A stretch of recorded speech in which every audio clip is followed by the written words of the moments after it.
Hello, I thought I'd shoot this quick video. And yes, we're working on another drum trigger. This one came by chance, I guess. I've had an old drum trigger sitting up in the shelf for over a year now. And it originally was an external drum trigger that mounted on the outer side of your snare or tom, or somewhere. I had mine on the snare at one time, and how it was made up was with a Bryce drum cymbal cut to fit the wood at the time, and had the foam on top and the trigger on it, and it basically set in here similar to this right here, but this is a small one that I had built for the smaller 8-inch that I used to use. And it kind of worked like that. Other than this on it, it had a mouse pad on the top for the cover, and I'd use it for a external trigger to do a cowbell. And I looked up while editing, and I thought, my goodness, that used to be a good old trigger there. And I was sitting there thinking, and I thought, I wonder if I can get that inside of my drum shell, because that sure worked good. So I started from there experimenting around with different ways of doing this, and I'm going to go over today which way that it worked best for me. Okay, we're going to start out with a piece of a Bryce drum cymbal, which works the best. I tried the metal. It doesn't work as good. It isn't as responsive as the Bryce cymbal cut to fit. Okay, you will need a piezo transducer with the wires on it, which we have already attached, in which that will be glued with super glue or crazy glue down to the Bryce plate that we built out of the drum cymbal. After we do that, we need a way of mounting it down to the drum shell, which inside of this has a piece of paneling, and it has a little L brackets and bolts to adjust the trigger up and down, whichever way is needed. So we will need to now to mount this thing down. And this is simply yoga mat that I had from a different drum trigger built. So I thought, let's cut some of that down. And I came up with putting one on each side of the piezo on this trigger that we were building, because it seemed like when I put it on it didn't trigger as good. So we got one on each side of this. Now we need something that goes up against the drum mesh head. And simply it's two pieces of yoga mat glued together, and you want to use super glue or crazy glue. If you're building these drum triggers, I'd use crazy glue, because that means you are crazy enough to try this, such as me. But no, seriously, folks, that is two pieces of the yoga mat glued together with super glue and glued to the metal Bryce plate that we built. The reason I use super glue on the top of this, it worked better than double stick tape or hot glue or any other type glue. You can also use weather stripping glue, such as this. It worked great too. Super glue just dries a little faster. Okay, that said, we now have our trigger built. We need to mount it inside of the drum shell, which, like I said, I've already done this one, and as you can see, right there it is. And on your snare, you want to choose a good place to mount this, because these are so sensitive, you can't place it in the middle. It's just too loud, which you will see perhaps in the demo. Okay, we will need to glue that down to the plate is underneath here. As I said, it was a piece of paneling before I could adjust it. Okay, I used hot glue, set it down, and I put it about 1 1/4 inch from the drum shell. That seemed to be the best responsive place for me. Now, why have I got this offset in the corner here? Well, as you can look up and see, here's a hi-hat. Directly underneath it, I mounted this because most likely you are not going to be hitting in that area. Because as I've already said, this is very sensitive and you need to mount it somewhere that you will never be drumming, but in a location that it will work for you on how you operate your snare or tom. Now at first I mounted it down here and I was doing the rim shot, and I could not get it not to pick up the head of the drum, and there we were playing both the rim click and also the snare head. Okay, that said, after this is mounted, we will need to test this, in which I will do 2 demos on the test.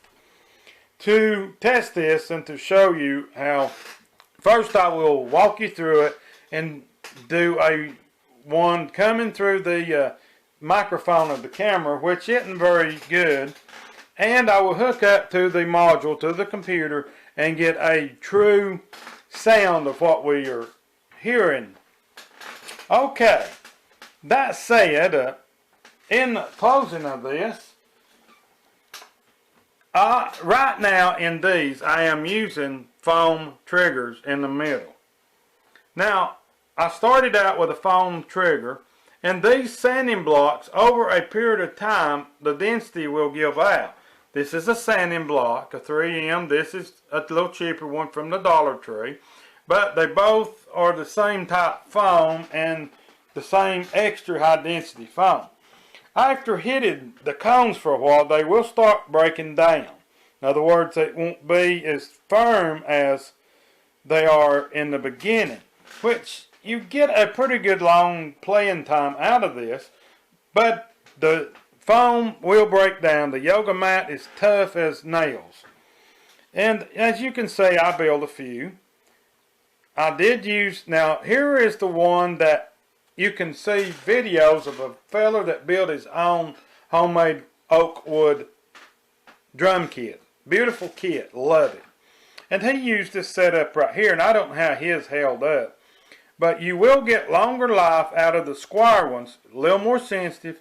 You cut it inch by inch by inch and a half, I believe the diameter, the measurements was. And you will want to remove the sandpaper on these, of course. Okay, folks, that said, so these are still the cones. They're still working good on the toms. I'd been playing the snare for a pretty good while and needed to put a fresh cone on, or a fresh foam trigger on it from the sanding block. And after, like I said, a period of time, it will break down, but you know, you get quite a bit of playing. So I saw this trigger and I thought, I want to try it first. And you know, I thought, well, I just take a utility knife and slide it under between the wood and the trigger and cut it off real easy. That way, if this don't work, I can always go back to my original triggers, which work pretty good. Okay, but I had to try it, had to do the video. There it is. Let's see what it sounds like. Okay guys, after we've mounted all of this and got it all up and together, you head on it and adjusted right, we are now ready to test this. And I'm going to do a 2 demonstration test. I'm going to do one and talk you through it, then I'm going to switch the module over to the computer to give you the true sound of actually what we're hearing when we were playing these, because the mic that I'm using now is simply a mic from a laptop. Not very good with sound. And the speaker is behind us, so it's not going to be real good anyway, or at least I don't think. I've not heard it back. So do a quick thing. On the cone triggers though, you will lose sound as you work your way to the top, which I didn't mind that as much, because when you do certain rows, you got them quiet and then come down, it makes that real loud, kind of like the acoustics was. Okay, little example, and then I'll switch over and we'll do a little playing through the module.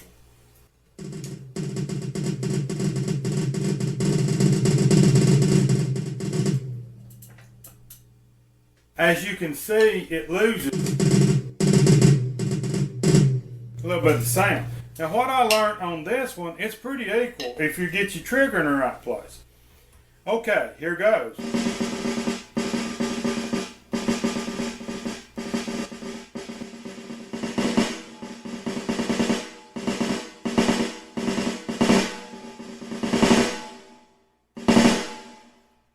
real responsive. I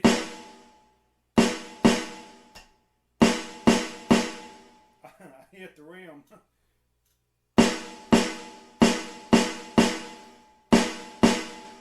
Pretty equal.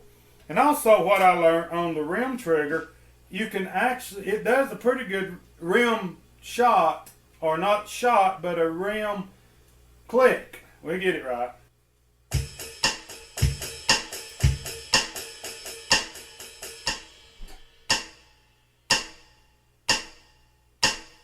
You still have to be careful doing them because this mesh is sensitive. But as you've seen, I've done a pretty good. And as you can see, it will still pick it up if you're not careful.